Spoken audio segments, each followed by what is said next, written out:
నిన్న first day certificate verification ఏదైతే ఉన్నదో అదైతే సక్సెస్ఫుల్గా కంప్లీట్ అయిందనుకోవాలి. సక్సెస్ఫుల్గా కంప్లీట్ కాలేదు పూర్తి స్థాయిలో అని చెప్పేసి అనుకోవాలి.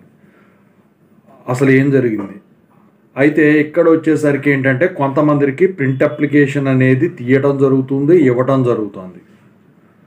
అసలు ఎందుకు జరుగుతుందా? ఇంకా చాలామందికి కాల్ లెటర్లు రాలేదు. మెరిట్ లిస్ట్లో ఉన్న వాళ్ళందరికీ కాల్ లెటర్లు వస్తాయా? అయితే దీని గురించి చాలామంది అడుగుతున్నారు కదా. ఇప్పుడు ఒక ఇంపార్టెంట్ విషయం చెప్తాను. ముందుగా అయితే ఇంతవరకు ఈ ఛానల్ సబ్స్క్రైబ్ చేసుకుని వాళ్ళు ఎవరైనా ఉంటే సబ్స్క్రైబ్ చేసుకోండి, వీడియో లైక్ చేయండి, షేర్ చేయండి. మీకు ఏమైనా డౌట్స్ ఉంటే కాల్ మీ ఫోర్ ద్వారా కాల్ చేయండి. తెలుగు ఇంజనీరింగ్ టెలిగ్రామ్ ఛానల్లో జాయిన్ అవ్వండి. ఇక టాపిక్లో పెడితే నిన్న కౌన్సిలింగ్ స్టార్ట్ అయింది. అయితే ఇక్కడ ఒక్కొక్క సెంటర్కి ఆల్మోస్ట్ 1700 నుంచి 1800 మంది అభ్యర్థులను అయితే పిలవడం అయితే జరిగిందనమాట.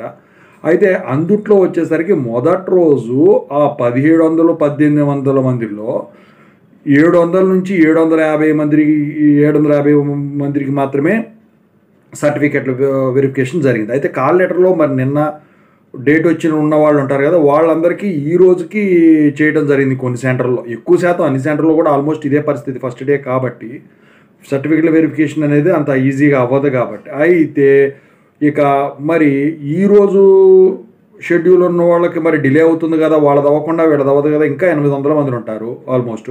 సో వాళ్ళందరికీ అవ్వాలి కదా.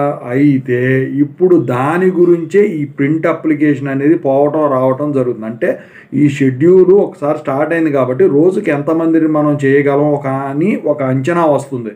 సో దాన్ని బట్టి ఇక రేపటి నుంచి పూర్తి స్థాయిలో, అంటే ఈ రోజు నుంచి ఇక ఈ బ్యాలెన్స్ వర్క్ అంతా కంప్లీట్ చేసి ఇవాళ మిగిలిపోయిన వాళ్ళకి చేసిన తర్వాత నిన్న ఇచ్చినోడు ఉంటారు కదా కాల్ లెటర్స్, వాళ్ళకి సరిపడి ఇచ్చుకుంటారు.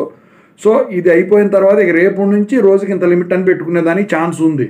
సో దాని గురించే ఇప్పుడు, ఎందుకంటే ఎట్లా పడతారో కాల్ లెటర్ ఇస్తే ఫస్ట్ రోజు ఏమైంది, సగం మంది మిగిలిపోయారు అనుకోండి. ఆ సగం మందికి ఇప్పుడు నెక్స్ట్ డే వచ్చింది కాబట్టి అదొక ఇబ్బంది, ఒక అంచనా లేకుండా జరుగుతుంది అనమాట. అందుకని చెప్పేసి ఈ ప్రింట్ అప్లికేషన్ అనేది పోవడం రావడం అయితే జరుగుతుంది.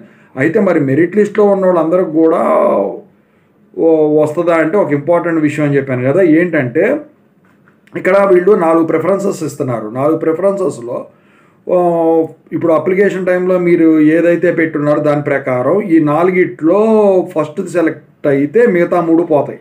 ఆ టైపులో మిగతా ఆప్షన్స్ కూడా ఉంటాయన్నమాట. అయితే అవన్నీ పోగా ఇప్పుడు మెరిట్ లిస్ట్లో వచ్చేసరికి ఎన్ని ఉన్నాయి ఇంకా చూసుకుంటా, ఎంతమంది ఆప్షన్ పెట్టుకున్నారో, సర్టిఫికెట్లు కరెక్ట్ అయింది, ఇదంతా రాసుకుంటా ఉంటే సిస్టంలో ఎంటర్ చేసుకుంటా ఉంటే అలా తెలిసిపోతుంది కదా.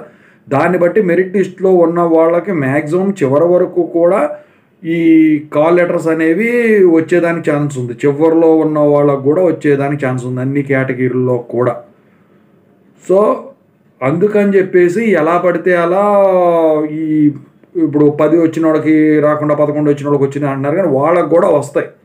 ఇంకా మీకు డౌట్గా ఉంటే నిన్న ఒక వీడియో చేశాను, దాని ప్రకారం చేయండి, మీకు ఇదవుతుంది, హెల్ప్ అవుతుంది. అయితే ఓవరాల్గా అయితే ఇదండి ప్రింట్ అప్లికేషన్ సంబంధించింది కానీ కాల్ లెటర్కి సంబంధించింది కానీ డిలే కారణాలు.